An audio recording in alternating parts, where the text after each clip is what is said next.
The Book of Esther.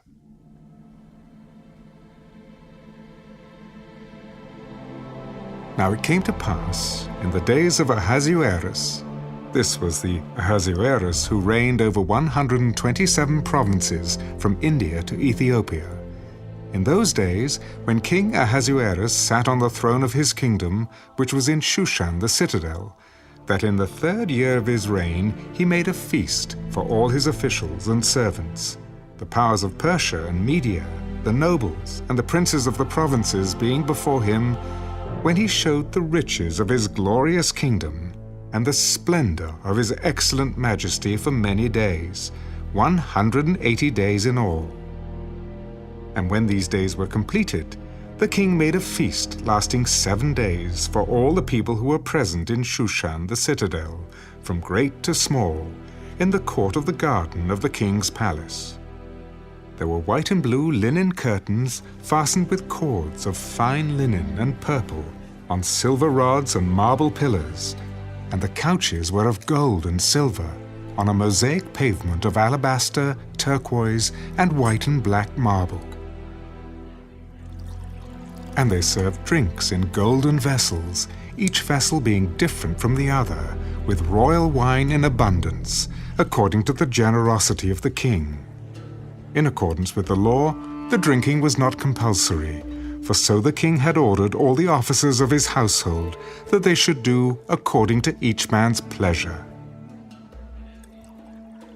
Queen Vashti also made a feast for the women in the royal palace which belonged to King Ahasuerus. On the 7th day, when the heart of the king was merry with wine, he commanded Mehuman, Biztha, Harbona, Bigtha, Abagtha, Zethar, and Carcass, 7 eunuchs who served in the presence of King Ahasuerus, to bring Queen Vashti before the king, wearing her royal crown, in order to show her beauty to the people and the officials, for she was beautiful to behold. But Queen Vashti refused to come at the king's command, brought by his eunuchs. Therefore the king was furious, and his anger burned within him.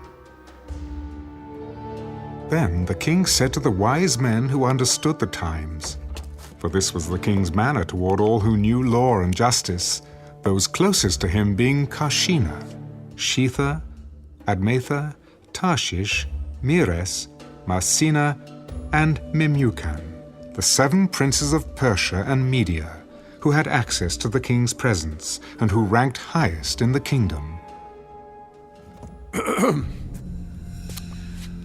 What shall we do to Queen Vashti according to law? Because she did not obey the command of King Ahasuerus, brought to her by the eunuchs.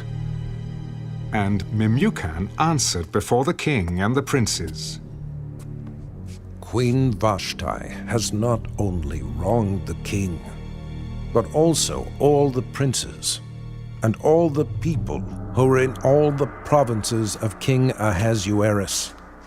For the queen's behavior will become known to all women, so that they will despise their husbands in their eyes when they report King Ahasuerus commanded Queen Vashti to be brought in before him, but she did not come.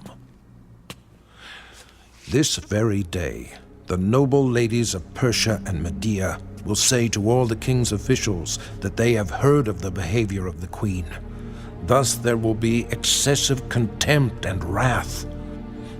If it pleases the king, let a royal decree go out from him, and let it be recorded in the laws of the Persians and the Medes, so that it will not be altered, that Vashti shall come no more before King Ahasuerus, and let the king give her royal position to another who is better than she. When the king's decree which he will make is proclaimed throughout all his empire, for it is great, all wives will honor their husbands, both great and small. And the reply pleased the king and the princes, and the king did according to the word of Memucan. Then he sent letters to all the king's provinces, to each province in its own script, and to every people in their own language, that each man should be master in his own house, and speak in the language of his own people.